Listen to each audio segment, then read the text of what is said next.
Thank you, Chris. And this morning we're going to spend just a little bit of time reflecting on leadership, pastors, leadership teams in churches, and governing councils, groups of elders, however they might be configured in your own context and denomination. And can I just say here, church size makes a lot of difference to this. So some of you come from fairly small churches, some of you come from quite large churches. And so we'll take a little bit of a poll in a moment, see where we're all at, have a little bit of a brainstorm around healthy relationships between governing councils or groups of elders and pastors, how that works. And then we'll get down to some reflecting on particularly ways in which both groups can empower each other for really effective ministry for the sake of God's kingdom. So how about we pray, and then we'll spend a little bit of time brainstorming together, and then down to work on some of this area of effective governance in churches. Loving God, we're here to consider your church today, and we ask that whatever role we might have in this, and however we might be taking some reflections and thoughts and learning away from today, that we might just be empowered to think creatively and carefully, that we might reflect on our own situations thoughtfully. We might take some things away that can grow your church. We pray for the relationships in our own church between the governing elders, the pastors, those in leadership. We pray that out of today might come some just reflections and thoughts and ideas to help this partnership be effective for the sake of your gospel. And we pray this in Christ's name. Amen. Let's just do a quick straw poll. How many of you serve in a governing capacity as an elder, or maybe part of a governing council in your own church? Okay, and keep your hands up if you're a lay person in that environment. Okay, and now how many of you serve on the leadership team of the church? So you're a pastor or a ministry leader in the area of your church. So we've got, okay, a couple of sides of the question. How many of you are in what we would call a family-sized church, which might be 30 to 50 people, in which case, can I say the roles there are probably a little bit mixed. You probably do a bit of both governing and leading. Family-sized churches. How many would be involved in a church which we'd call a pastoral size? You might have one pastor, maybe two pastors, maybe between 70 or 80 or 150, 160 size church. Yep, quite a few of you here. How many of you would be in a larger multi-staff program-sized church? You've got lots of things happening, maybe 150 up to 300, 400. Yep. And how many are in a larger, we really call this a corporate style church, 350 plus larger churches? Okay, yeah. All right, can I say, our discussion today is going to be a little bit dependent on a number of these variables. So take the bits that work for you and that you might find helpful, and can I encourage you, there will be some notes both on my website and on the BUV gathering resources site, which you'll be able to take away from today and use in your own leadership environment to start some discussion or reflect on these areas. Let's put up a brainstorm first of all, and I'm going to grab the mic and put it down and type while you have a chance to talk, and we'll put it up on the screen here. Just your comments and thoughts around what makes for an effective partnership between the governing elders in the life of a church, or the governing council, however it might be formed, and the pastoral leaders or the ministry leaders in the life of a church. Because we need to have two healthy groups working in partnership together to make a church effective. And so how does that partnership become effective?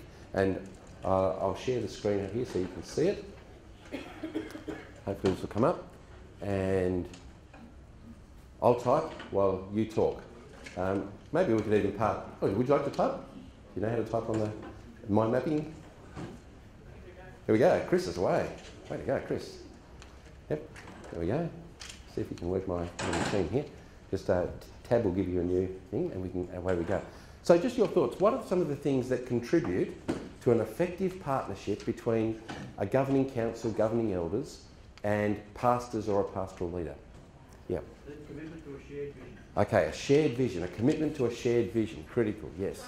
Trust, relational trust. Yeah, how are we going, Chris? Beautiful, shared vision. Yep, good. Just hit enter, and you get another one. And enter again. Yep. And yeah, just click on that one. That's it. Relational trust. That's great. a clear distinction between the roles of the two tiers. Absolutely. So role clarity between the two tiers. Very important. So both sides know where their limits are, both sides know where the boundaries are, and there's respect for each. No, I would add to that as a written protocol that's agreed to by both parties and the church. Okay, good. So having that documented in a useful policy document that clearly articulates that and also articulates the relationship between the two. Great. Yes, down the back.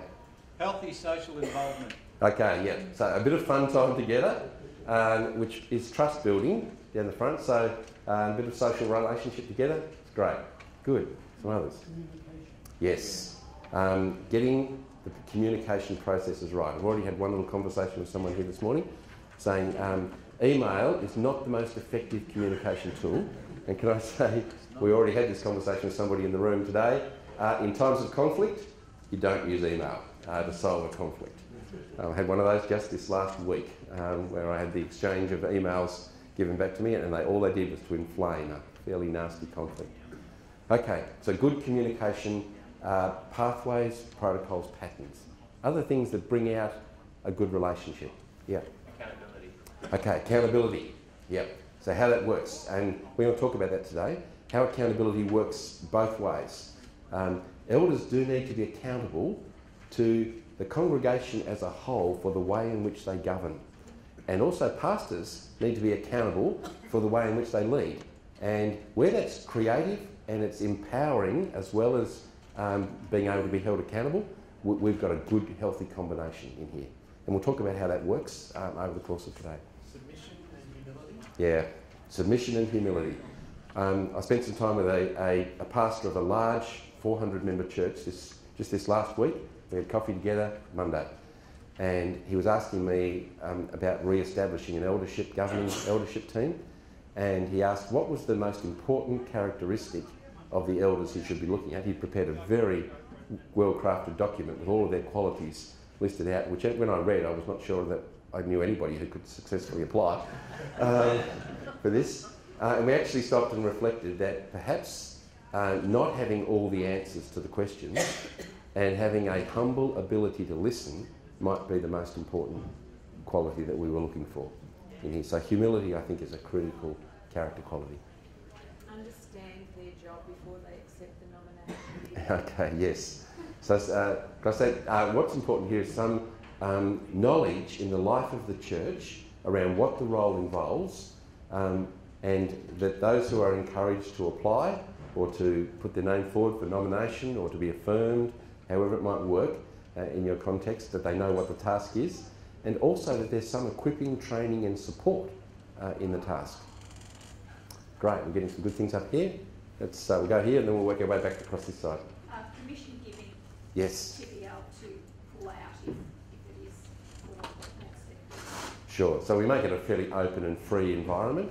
Yeah, so giving permission for people to back off if that's not really where they are. So hopefully we won't get there if it's well prepared, but we do need to have that possibility.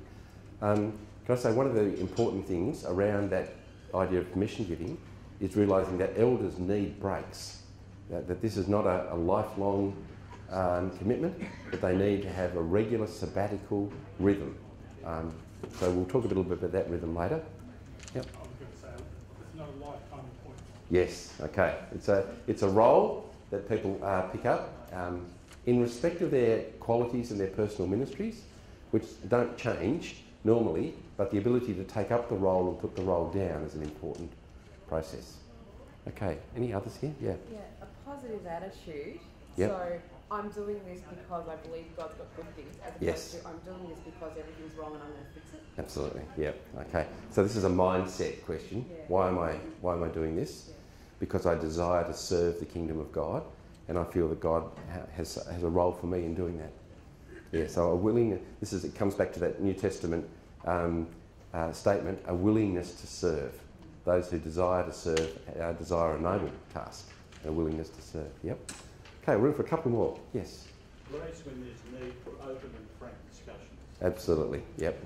Lots of grace, particularly when wisdom is required on very sensitive decisions. Great. Good. So often we work on the business model, Yes. which has got good points but bad points. Yep. We put in the spiritual data, but sometimes weaknesses in the animal. Yes. That's striking that balance between the business model and the spiritual model. Yeah. How we manage the issues of the corporatisation of governance on one side, and how we keep this as a community of spiritual discernment on the other, and keep the two working together is a really important challenge. So this is a two-part session. So those of you who find that you want a bit more on the spiritual side is the actual subject of the next session. So I'm not going to cover a lot of that in this particular conversation.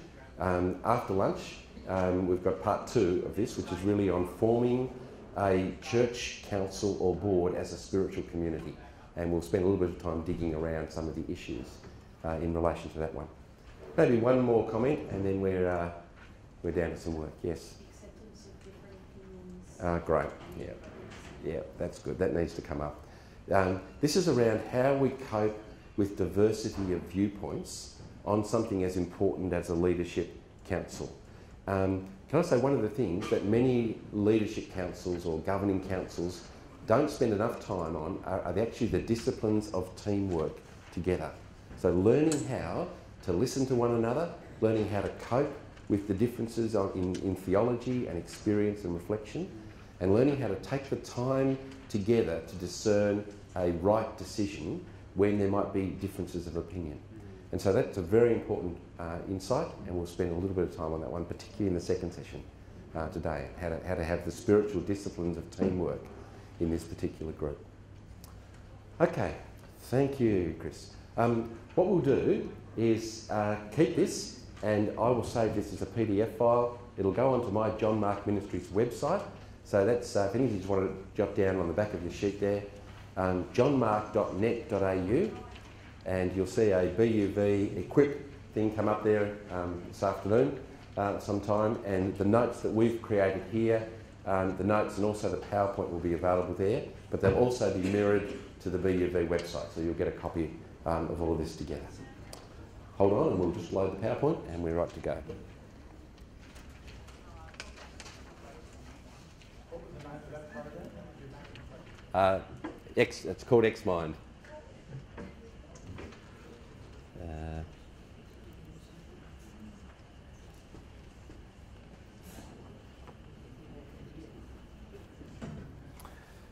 Okay, I'll walk through just some reflections here on healthy church governance.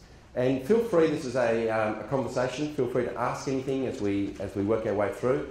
There's quite a few slides, we've got a little bit of room on your page for some notes, but we will open it up for some questions and reflection as we go. So we've got through till 1 o'clock, 55 minutes together. I'll try and get through this in half an hour or so, and then we'd just like to open it up for some conversation and questions as we work together. So if you've got a question that you find brewing around, you don't feel quite right to ask it now, we'll jot it on your piece of paper. There'll be a chance for some conversation around this coming up. All of these overheads will be on the website? All of the overheads will be on the website. You don't need to take any of these down, otherwise you'll be scribbling away forever, and the diagrams will be very hard to work out. Okay, I think we're aware that there is a difference, even when it comes to the New Testament, in the description of elders and leaders in the church. And so leaders in the church, or elders, let's start with elders. Elders in the church have a little bit of a specific usage. The term is related to the tribal nature of the Israelite people. And so it's actually a term that comes out of tribal culture and tribal thinking. And so elders were the older, more mature people in the tribe. Interestingly enough, elders are always described in plural. It's a group term. You don't often find one elder identified as doing something on his own. In many cases, it's a corporate descriptive term with elders as a group and as a council. And this eventually gave rise, as we know, historically, amongst the children of Israel, in the Sanhedrin, the group of 70 elders of the group of the people of Israel, who were the governing council of the nation spiritually. Now they were different to the priests themselves. So many of them were priests, but the priests were the leaders of the people, and they were led by the high priest themselves, but they were different to the council of the Sanhedrin. The term elder has this connotation of seniority. It's always plural. It's got a collective council feel of being together. And when it gets translated into the New Testament times, Paul goes around and he instructs even leaders like Timothy and Titus to make sure that every church has a group of elders to govern the community life of the church. Now, we're not told here that he appointed an elder in each place. He actually appointed groups of elders in each place as they went around through the early church times. The task was to watch and shepherd the flock of God.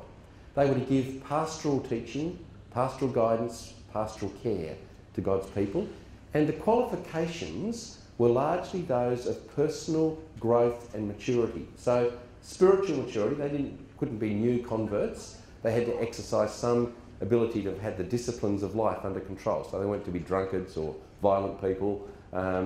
So that rules out some people today, I know, but they were meant to have a level of control over their physical desires. So things like sexuality, money, all of those things would have been worked through in their own lives of maturity. They would have been personally mature people, and a number of the qualities relate to personal maturity. So people who were, again, had done some stuff in life. They'd worked some things through. There was evidence of the Spirit of God working in them to bring them to maturity. And there was meant to be some relational maturity in their lives. They understood issues of power. They understood issues of relationships. They'd worked out. They weren't hungry for financial gain or personal gain or power. They were able to be humble. They were able to listen. They had a level of maturity which qualified them to serve in this capacity. Now, the leader terms are a little different in the New Testament. Number one, they are primarily individual terms, and they relate to the sense that this person has a call on their life for a specific ministry, or they are gifted. So Paul could say to Timothy, fan into flame the gift that is in you when the elders, plural, laid their hands on you and set you apart for ministry.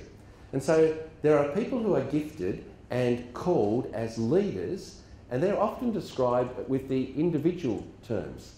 And so we have the fivefold ministry as it's outlined in Ephesians 4 and 11, apostles, prophets, pastors, evangelists, teachers, and we might have pastor and teacher in the same category there, it's 4 or 5. But they are individuals who work in this capacity. They're called to be actively engaged in the work of the gospel, preaching, teaching, mobilising, equipping the people of God. And the key issue in their ministry is not so much maturity as giftedness and call to serve. And so certainly we're looking for the same kind of people. We're looking for mature people able to set an example, but the giftedness becomes the important part.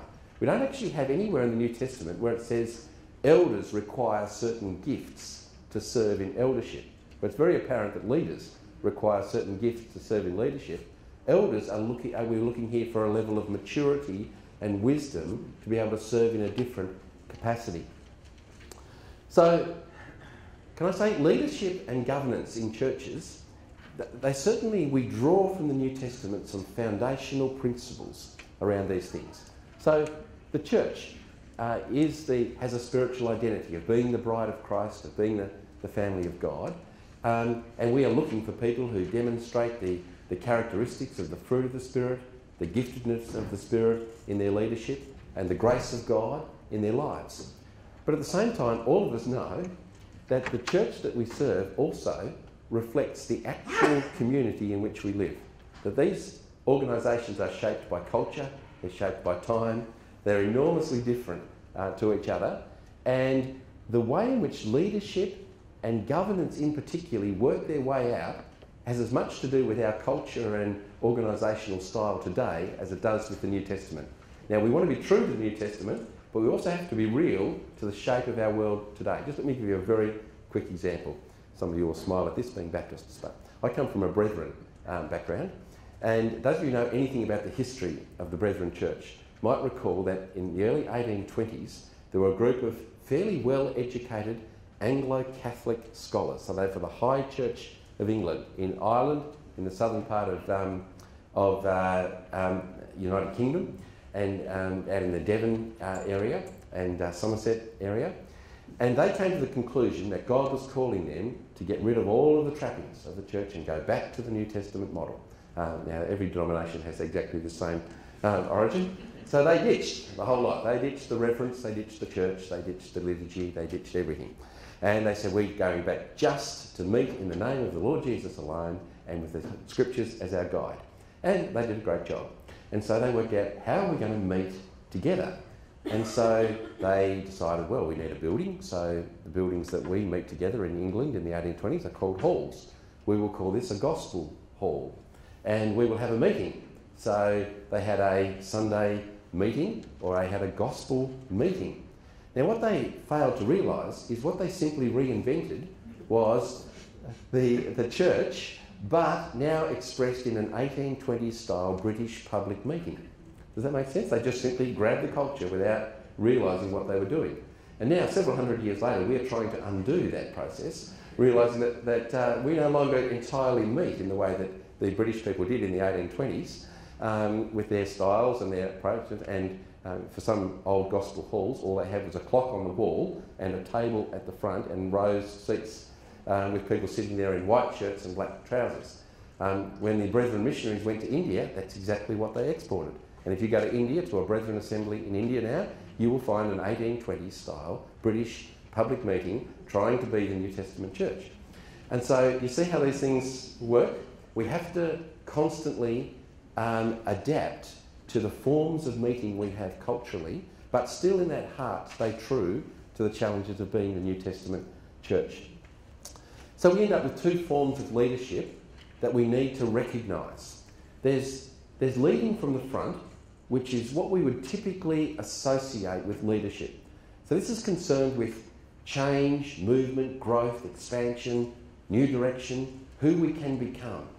And every society recognises leaders of this nature. You go back to the movies we see of the Wild West and the Indian clans. They've got their leading warriors who take the little band of Indians away on their warring party. So these are the political, cultural leaders, our modern day warring executives, who are up the front leading the charge.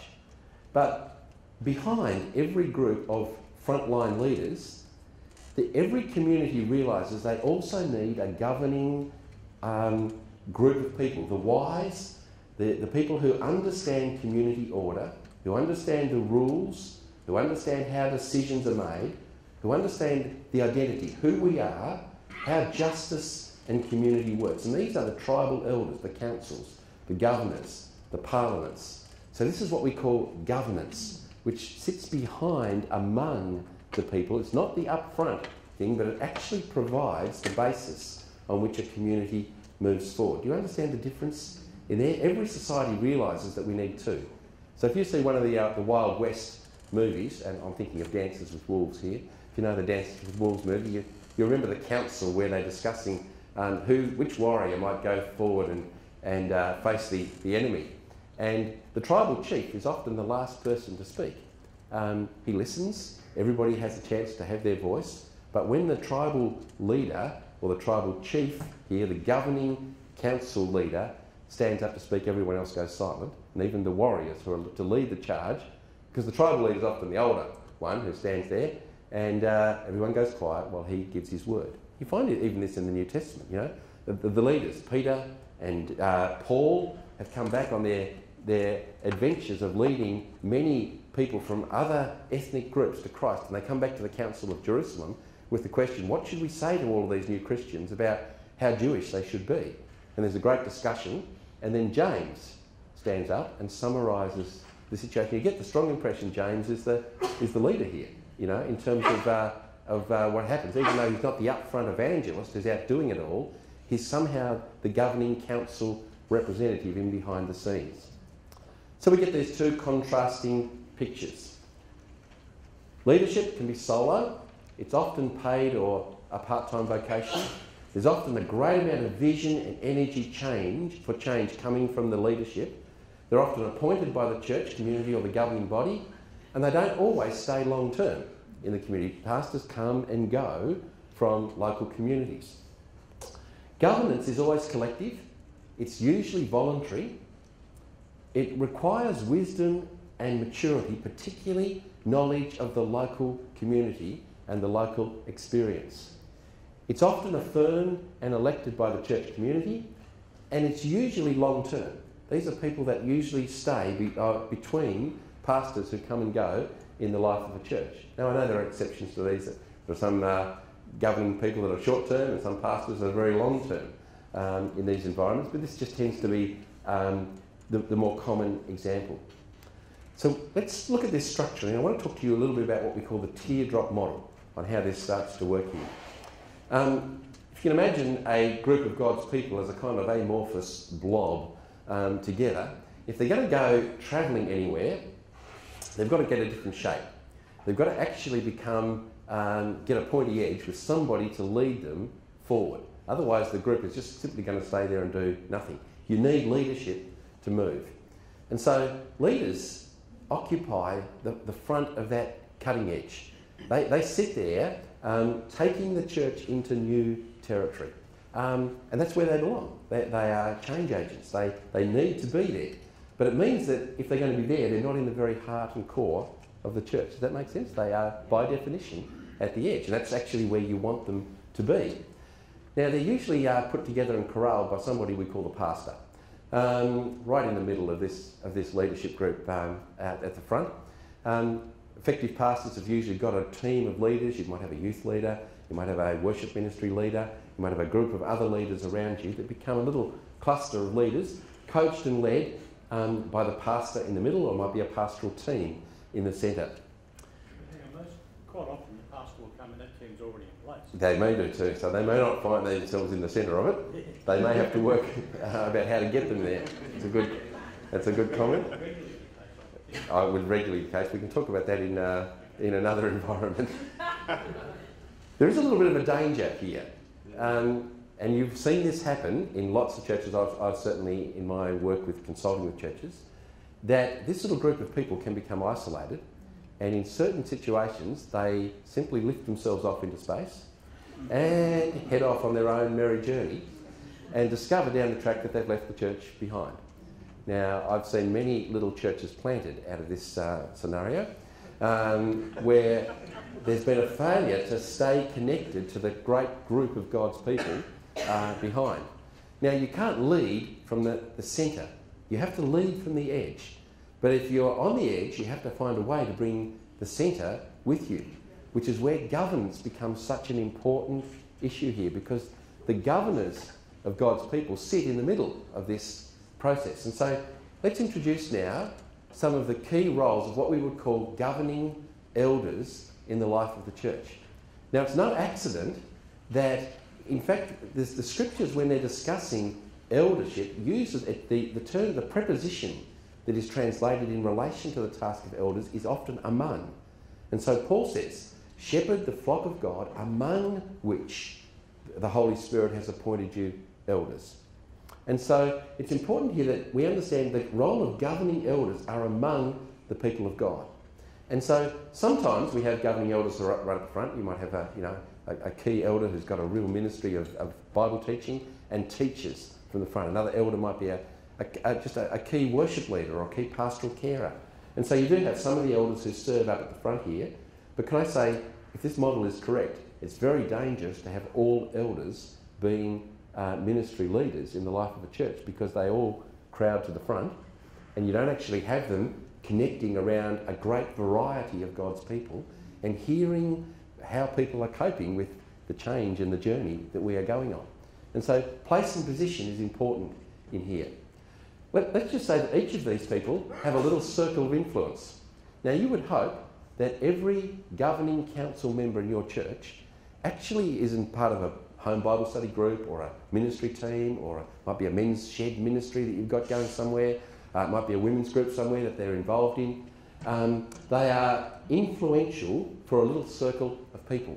And they listen to the stories of that group of people. They listen to the struggles.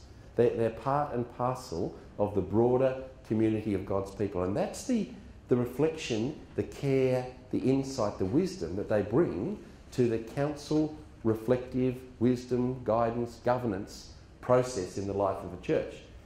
Now, the connection between these becomes critically important. And so when these group of people gather together and become what we would call some kind of a governing council, you then have the ability to relate, particularly to the leadership team through the pastor, to be able to have an effective process. And if you can imagine this getting some traction, what happens here is, with agreement at the governance council level, the governance council say, listen, we've been working with our pastor here closely. We believe in the vision and the mission of where we're going. We are 100% supportive of this. They empower the pastor to lead forward. The pastor starts to move with the leadership team with a shared vision, and all of a sudden you start to get a little bit of, like each of these little green stars out here, and their little circles of influence are like a hand with a hook in the whole amorphous body here, and all of a sudden you bring the whole thing with you. Does that make sense? And so effective governance is really around the importance of the linkage here between the pastor, the governing council as a group, and making sure that all of these people are together in heart and mind with the same vision in their hearts on the pathway forward. So that's what we'd like to drill down into now. Any comments on the teardrop model? I've seen this, you've seen it come apart a few times, I'm sure. But in heart, it's the way we'd like to see things work. So a comment, yes? Yeah. Is there any relationship, direct relationship between the governance and the leader? Yeah, good. That's a really good question. This depends a little bit on the size of the church. For effective governance, and those of you who have understood and worked a little bit with John Carver's model of governance, he would argue that there's one central point that connects the operational leadership of the church to the governing group of the church, and that should be the pastor in this model. Now, Carver's insights are useful in terms of decision making and structure, but they fall apart completely in the organic life of a church, because they don't imagine that the CEO in the Carver model will be preaching every week to the governing council elders. And so, but that's what happens in the life of a church. And so there's a couple of denominations in Australia, those of you know what I'm talking about here, a couple of denominations in Australia have tried to implement the Carver model of governance to larger churches, and it's probably failed fairly spectacularly.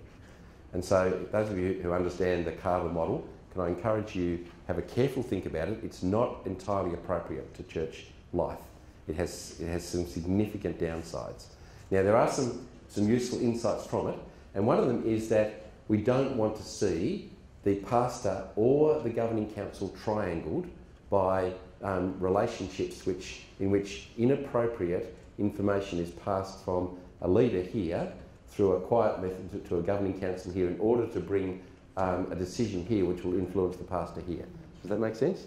So that's what we're trying to avoid, and we need to have careful pathways to do that, because sometimes in the life of churches we get this triangulation and circuit breaking processes. What we need is, if a leader here has got an issue with a pastor, we've got a really careful, good process for getting that dealt with one-to-one down that relationship, and not using this as a tool for that. And so it's important that these people have a relationship, but also are aware of the danger of triangulation. Now, there was another comment. No, she asked my question. Okay, yep. Would you endorse the old saying that the leader needs to be out in front, but not so far out in front that they've lost contact with their followers? Absolutely, yes, that's right, absolutely. They certainly need to be in front, but and the key contact with their followers sometimes comes through the governing leaders, because that's where the listening takes place in an important part of the process. Okay, so we have leaders, maybe the senior pastor, the governing elders. Leaders lead from the front. They seek to move the group forward. They call people to change. They run a little risk of disconnection here, which is an occupational hazard of leadership. The elders lead from among the people. They seek to support the leaders and to hold them to account. They run the risk of being resistors of change. And so part of the accountability in line for pastors is not to get so far in front that they lose connection. And the accountability for elders is not to get so far behind that they lose the drive to see growth and change in the church, and they become resistors of where God wants to take this group of people. Does that make sense? There are two challenges in here that we have to work with. Does this give too much power to the leader? Does it give too much power to the leader? That's a good Baptist question. Let's come back to that. One of the things we do not want to disempower leadership in the lives of our churches, but neither do we want to allow unaccountable leadership. And so this is the question is how to do this wisely and well. So let's dig into that a little as well as we go. Let's go back one slide. Yep. There's an interesting thing happening here. Individual members in the church, because they're connected to the governing council, that's their mechanism for feedback as well. It is, yes. And then council can make effective change or address it with the leadership team. Yes. Yeah. So that's an appropriate way for the membership of the church to then have some say and input. Yeah. You would certainly hope that effective leaders have got plenty of connection themselves, and in many cases they're leading teams of ordinary people in the life of the church. They know what's going on, they're getting plenty of feedback themselves, but there are certain things that they are unlikely to hear precisely because they are driven by change and growth, and they are outward focused with vision. And so for that very reason, there are things that elders will sometimes hear in the life of the church that leaders will not hear. And so learning how to help each other listen becomes a really important part of the governance process. So let's go on here. I think we know this, and we'll go over this fairly quickly. Effective leadership needs the wisdom and the counsel and ultimately the support of a governing group. I should have the word need in there, sorry, it's lost. To move forward for growth and change. Governance validates and empowers, but it does not usually drive the change. So you need the energy of leaders to bring that about. Effective leadership needs to be connected to those who are listening collectively to God, to the church and to the community. And effective leadership needs accountability and wise, reflective feedback.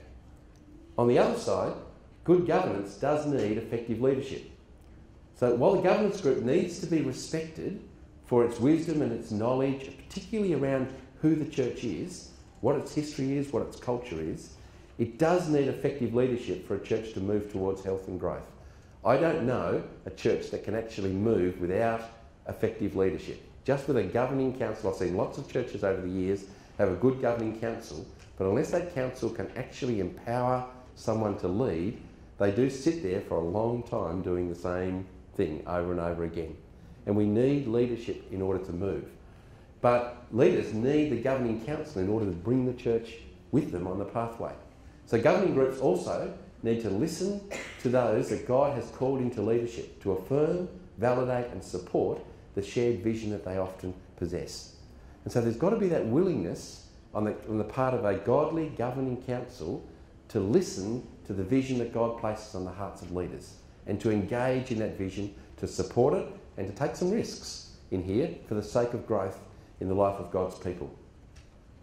So let's talk a little bit about church size and how this works. And I've got a little bit of a model we'll put up, then our little reflection on 5 ways to empower each of the groups. So one of the most useful books on governance that I've ever read argues that there are 2 foundational New Testament truths that we need to keep in mind. And I found this a really helpful insight. Books by an American writer called Dan Hotchkiss called Governance and Ministry. And he says, every church has 2 responsibilities before God. One is that every person in the body of Christ is called into ministry, not just the pastor, everybody. But to get everybody ministering, to get everyone using their gifts and engaged actively in ministry, you need some leaders to organise, to equip, to train, to get that working. And that would normally require some kind of a leadership responsibility. On the other side, everyone in the Church of God is called to be a listener, like a sheep listening to the voice of their shepherd, to be part and parcel of deciding, reflecting, discerning, understanding where we are going as a church and being part of the decision making and reflection of the Church of God as to where God is calling us to go. Who's he calling us to reach? What's he calling us to do and be in this community? Now that's not the task of just the governing elders. It's actually the task of everyone in the life of the church. And so consequently we have in Baptist circles congregational governance to represent that very truth, that it is the task of everyone to decide and to discern where the church is going. It's not the job of one person, not the job of the leader, it's the job of everyone. So everyone has the task of ministry, everyone has the task of discernment. That's good Baptist theology. Those give rise to two different structures in the life of the church. They give rise to the pastoral leadership team on one side, and they also give rise to the governing eldership on the other side. Now, in a small family-sized church, you'd be hard-pressed to work out who's who, because this task just gets all mixed up. You have people doing both tasks, because sometimes you only have a limited number of gifted people with leadership and governance potential, and you will have elders up the front doing all kinds of leading, you know, and the youngest looking elder might find himself leading the youth ministry in the church. You might have somebody else, you know, somebody else leading a worship ministry in the life of a church. In a small country environment, these get mixed up. As churches grow, and they both contribute to church health together, as churches grow, you end up with much clearer structures. The same things are in place, but you might end up with quite a substantial pastoral leadership team and quite a significant governing eldership team, and you now have to get two structures with a relationship of empowerment and accountability between them. And we're going to talk about that relationship in just a moment. When churches go to the next size up, to corporate programmed size models, you end up with quite a large structure in here. This might be a pastoral leadership team of a number of pastors working together with a senior pastor. There might be a whole group of volunteer ministry teams and team leaders that are structured. So you might have a youth ministry pastor, you might have a youth ministry leadership team, and might have 15 to 20 volunteers in a sizable youth ministry. That's all part of the operational leadership structure of a church. Similarly, when you get a larger style church and you've got huge buildings to manage, property, to things, corporate compliance to be thinking about, risk management to be undertaken, you may have a significant structure around governing eldership in the life of the church, and even sometimes with some governance subcommittees who help the elders actually carry out their overall governance responsibility. So you may have a property management subcommittee. You may even have a compliance subcommittee that manages simply the issues around corporate compliance, sometimes even making sure that denominational linkages are all in place. All of those sorts of things become quite sophisticated processes on the governance side, and then even more important is the accountability and empowerment processes between the two situations, the two structures. Does this make a little bit of a sense here? I'll put this on to just one more slightly more complicated map before we dig down to some of the practical details. So this is the same basic map underneath, with ministry and mission on one side, the leadership team on the other, the prayerful discerning community led by a governing eldership team on the other side. On one side, the governing council is concerned with the question of who we are as a group of people. This is the question of identity. What makes us as a church? And it's really important that a governing council can ask and answer this question themselves, separate from the ministry pastoral leadership side of the same church. Because a governing council might have to make a decision or a recommendation to the congregation as to who is going to lead us forward. And so the issue of making decisions about pastoral leadership comes out of a sense of who we are rather than what we do. Pastors on the other side are really concerned with the question of how we do ministry, what we do. And a pastor often has a vision of how ministry will take place. Community governing groups, the governance council, the elders of a church have a sense of who we are. And this gives rise, again, to the accountability and empowerment questions. On one side, for strategy, and on the other side, for how the system can be a healthy, godly system. If I can just make a quick comment about conflict here. In my experience, most eldership boards have conflict with the strategy of the pastor. Does that make sense? And most pastors have frustration with the system of the church. And so this is because they're in charge of two other areas. So getting these two things right becomes important. The right structure in the middle helps us hold all that together. Now behind this are two elements of vision which really need to be worked out together. Ooh, I've lost the top up there. The pastoral leadership side of this equation often comes up with a ministry vision. A vision here of what we see ourselves doing in this community. Pastors, when they come to a church, often come out of a different locality, a different background. They're moving into a new physical space, a new locality. They don't actually know a huge amount about the place, about the people, about this location and situation. But what they have is a vision of how a group of people can become a group of kingdom people and grow God's kingdom through a particular process, a style, a way of doing ministry. They have a vision for how ministry can be done. On the other side, you need the governing council to have a vision and a set of values around who we are as God's people and what we want to become as God's people in this community. They often know the history, and hopefully they have a vision about where we are going as a church and who we want to become. And so they have a vision of who we see ourselves becoming. Now, I hope you see where I'm going here. To get an effective partnership between a healthy governing council and a healthy pastoral leadership team, you need a shared vision that puts these two things together. Now, I don't know how many times I have sat with churches that have not really done their homework here, and they've brought in a pastor with a vision for where he wants to take the church, and it's not compatible with the core values and the vision of the people of God in this locality. In other words, no one did their homework quite well enough. In fact, I've just been through a very sad pastoral breakdown, and I was working with a pastor just this last week, where they've had to release a delightful young couple, very gifted and skilled in their own right, that came into the church a couple of years ago, but were taking the church in a completely different direction than everyone in the church wanted to go. And so, sadly, we've just concluded that. We've now got them in some aftercare. But it was a matter of compatibility of shared vision. They had plenty of vision. They're great.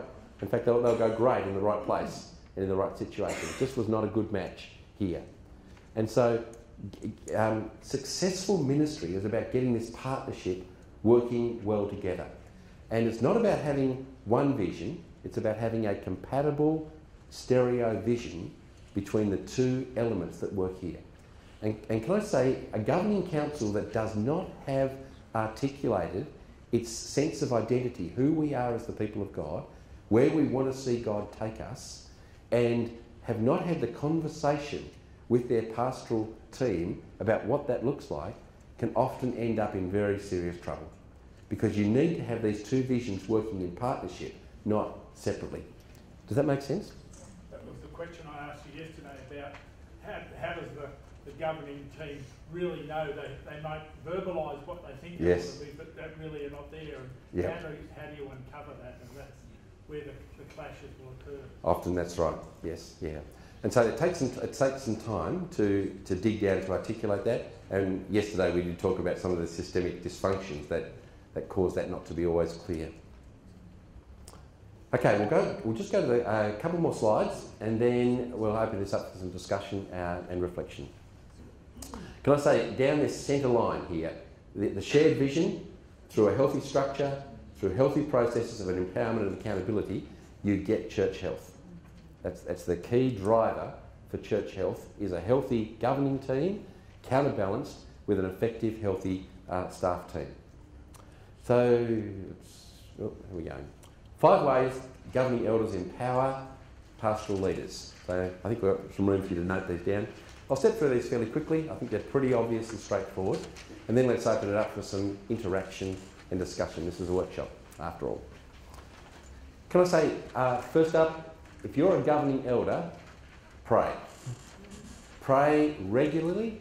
You will be the most important source of insider knowledge on the actual situations that pastoral leaders face in ministry. So pray for your pastoral leaders.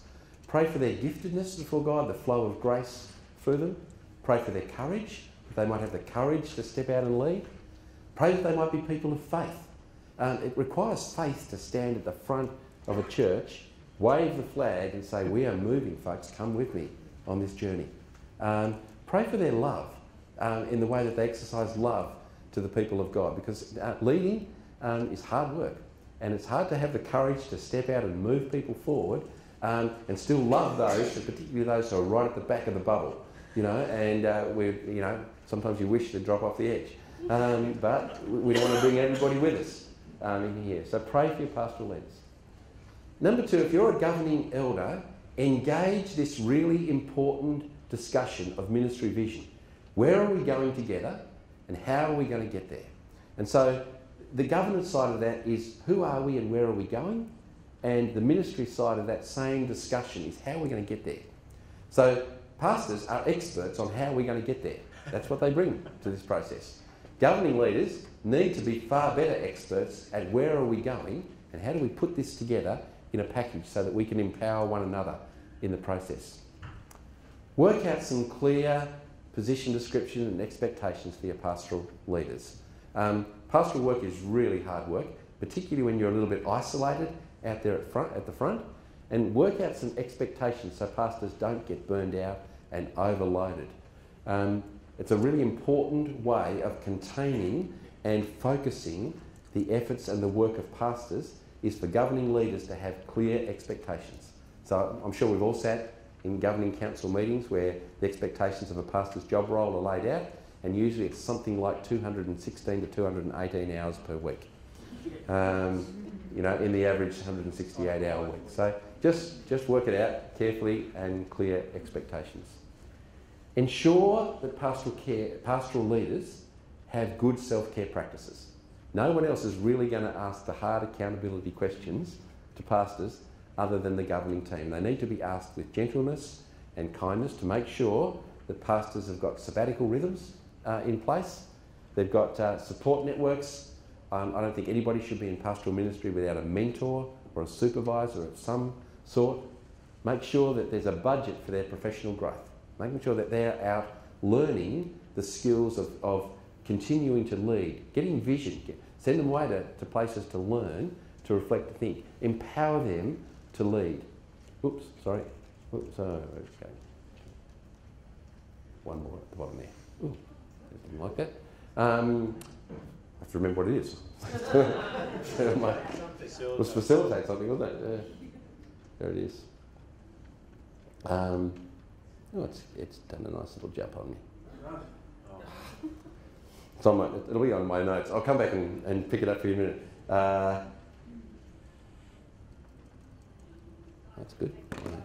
Slide. I won't take out of it. You'll be waiting all the time for this, won't you? I'll come back and we'll revisit the 5th one there in a minute. Save that spot. I'll come back on my presentation. Oh, there we go. Okay, 5 ways governing leaders empower pastoral leaders. Ooh, here we go. So if you're a pastor, how do you empower your eldership team? Can I say pray for them, and particularly pray for their love and wisdom. Pray that they might be able to work effectively together as a team, that they might be wise in their discernment and their reflection, and they might genuinely act out of love for God, for each other, for the congregation, and love for the pastoral team in here. So pray for them in that regard. Secondly, be available yourself to engage the discussion around the compatibility of your vision as a pastor with the history, the identity and the values of the church. If you come in as a pastor expecting to implement your great plan for the renewal of this church and its revitalisation and its wonderful future, you will find yourself butting up against the system. And you need to understand the system. We talked about this yesterday with pastors. You need to exegete the system of this church to understand its history, its identity, its values, and you need to allow your own vision for where the church could go to interact with who this church is and what God might be calling it to do and be long-term in the community.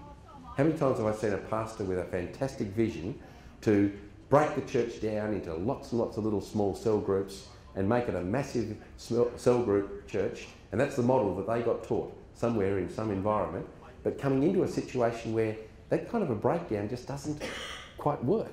It's not the culture of this town or this community. It's a different feel. And so they spend an awful lot of time and energy, and they break a church up and fragment it and segment it and cause all kinds of disillusion in the life of a church. They move on, and the church spends the next 5 years putting themselves all back together again. And I mean, we've seen that happen. It's lack of attention to the history, identity and values of the church. And we know urban church environments are different to country environments. So think and learn, and your discerning elders are your best tool to understand what this is. So communicate with your elders. Listen to their reflections, listen with them to God, and listen to the congregation. We're going to talk a lot about listening in my next session after lunch. Can I say, I believe that the one skill that needs to be learned spiritually for governing elders is the skill of listening. And it's listening to God collectively, it's listening to each other, it's listening to the leaders, and it's listening to the congregation, and it's listening to the community. And so pastors need to model this. Pastors need to model listening to their own eldership team with humility and care, because what they have to offer is important. Keep your elders on the growing edge. Can I suggest that if you're brave enough, and the elders will possibly resist this, get something in the budget for the growth of governance in the church. Fund them to go off to a seminar. Fund them to go and do some training. Get them into a teamwork development thing, because their ability to work together as a team is critical to the success of this group. They are a group at the end of the day. And so help them to develop teamwork skills. My first ever church conflict, Baptist church, I was called in as a person who'd worked with Baptist pastors, and I walked in the door and said, hi, I'm here to help you with the conflict. And the 10 deacons stood up, they looked at me with daggers, and they handed me their resignations, and they walked out the door. And that was my first meeting. I was left with a church with no leadership whatsoever. And I thought, man, okay, we're back to square one here. Teamwork development. We need to learn how to work together as a team. We need to learn how to resolve conflict and issues. Conflict in a governing group is going to be normal. And so the question is, how do you do this in a godly way? How do we deal with the variations of theology? How do we wrestle with this? But how do we respect and love one another and respect one another inside that process? Governing leaders need to be on top of healthy church processes.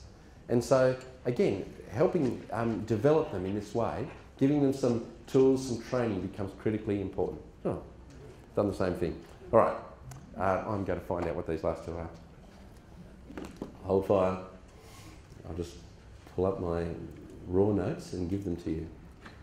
Okay, 5 ways governing leaders empower pastoral leaders. This is the first one. Oh yes, how did I miss this? So it's the first one that I missed, okay? The bottom of the first list of 5. Make sure that governing elders facilitate careful, regular pastoral reviews. Okay, I just want to make a quick comment on this.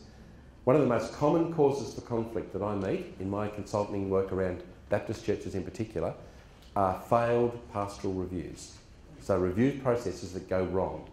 And they typically go wrong, number one, because they were left too long. So this is 5 to 10 years down the track and we're doing our first review.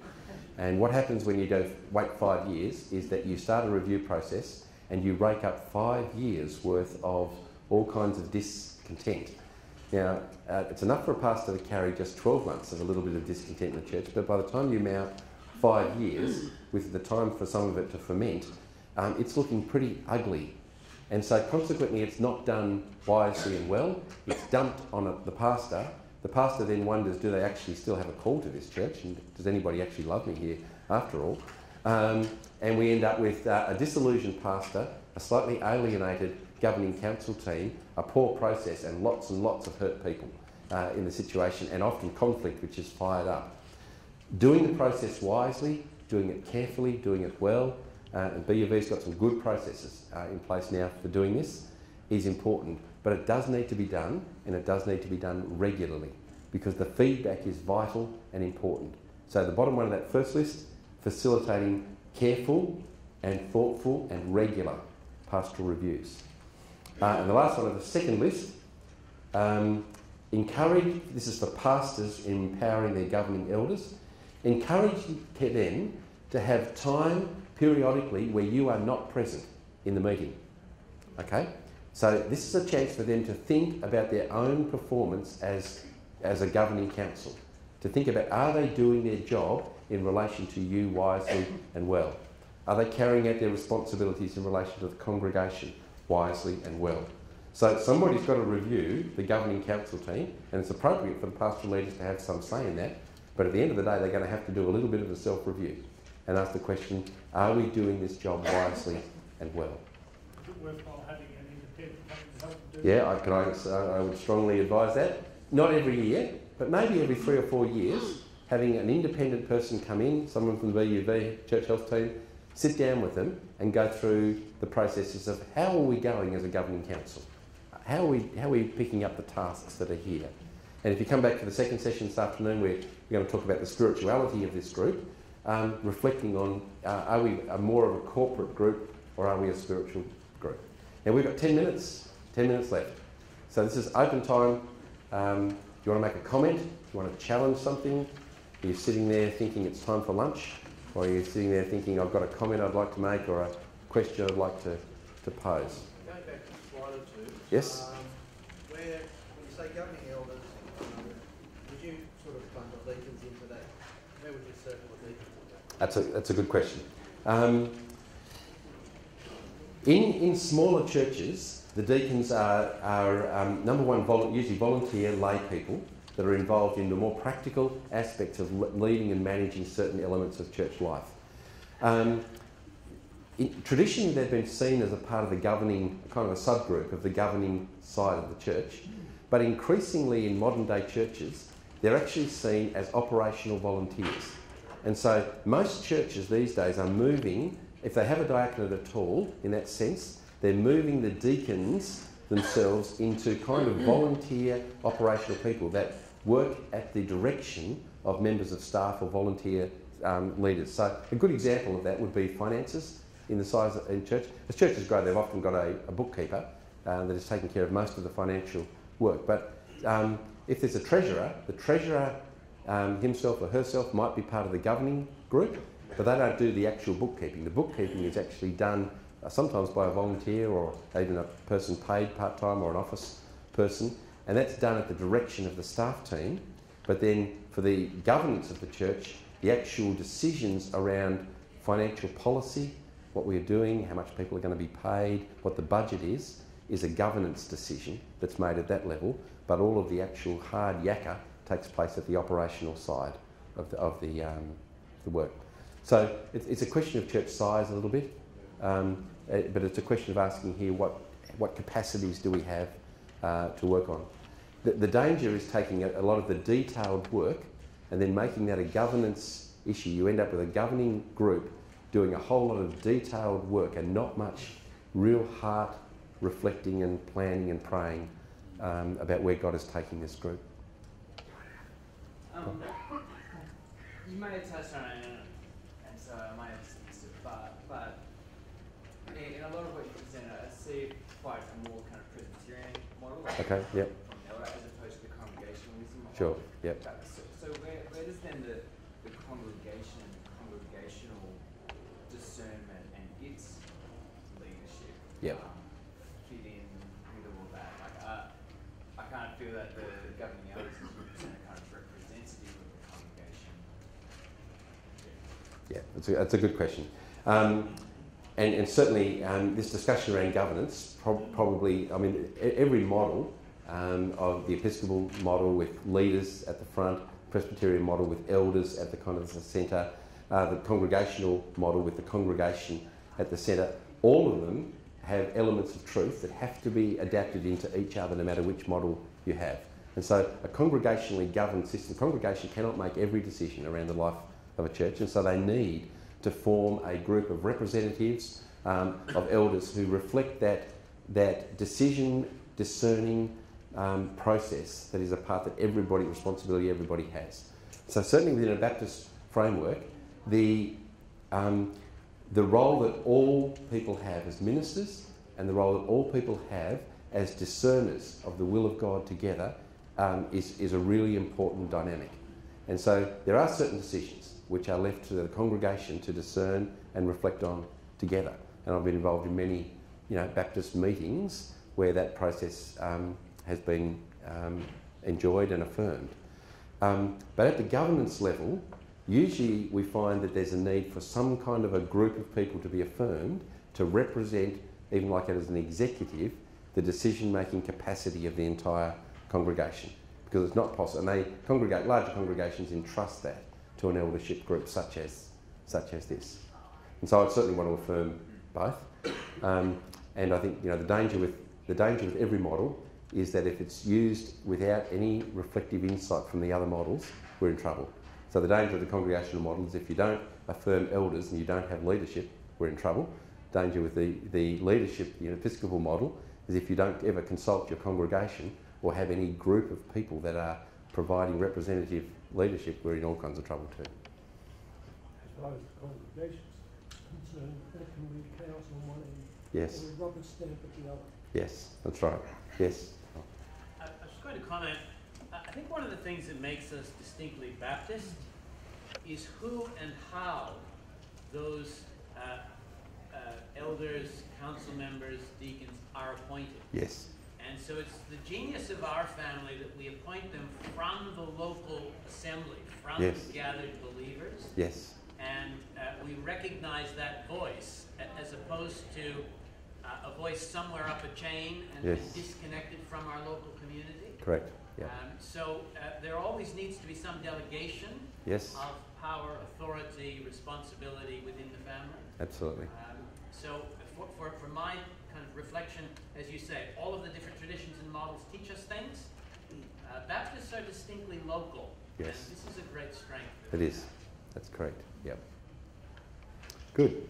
5 more minutes. Is there a comment people would like to make or a reflection question? You spoke a lot about leadership and the image is always the leader at the front. Yes. Some of us find that at the front it's not easy to get followers in that sense, but That's right. the Yes. sheepdog model of leadership where Yes. the flock is Yep. herded in a direction rather than led from the front. Could Yep. you reflect on the difference? I think that's fair. That's a good. Yeah. I think New Testament-wise, it's always easier to lead from the front, and those of us who've travelled a little bit in the Middle East, you know that when that it's unlike Australia. When the ground that the sheep need is often kilometres apart, and so they do quite a significant journey, and the shepherd leads from the front. And we have a kind of an Australian mentality that in order to put the group together, you actually, and sheep are stupid, they are not cohesive, they don't stick together, so you need a sheepdog to actually round them up. It is quite different in the Middle East. And in the Middle East, the thing that holds the sheep together is the fact that they know the master's voice. And you can actually go to, I've actually watched this happen, where a shepherd has gone to a sheepfold with many different sheep in the fold. They whistle or they speak, and the sheep recognise the voice, and out from among the whole group come the ones that belong to this shepherd, and away they go. So there is a sense somehow in which I think the connection needs to be there, and we have to work hard at building the follower-leader relationship.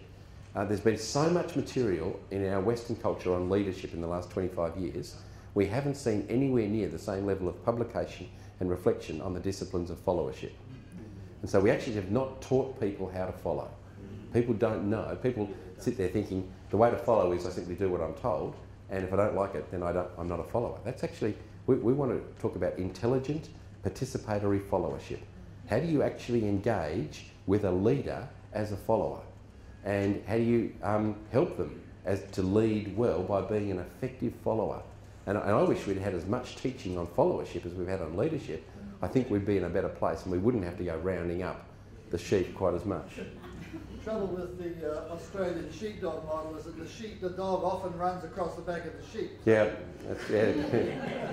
there's plenty of good adaptations. I'm sure some of us as pastors would love to be able to take on some of those tactics. Right. Tim, I think one of the greatest challenges, and I think it's always true too, is that which is our greatest strength is our greatest weakness. Yes. and that when we seek to operate within a congregational model, is that we also don't want to be followers. Yes, yeah. And that becomes, I think, within especially within Australian culture, is that our greatest challenge.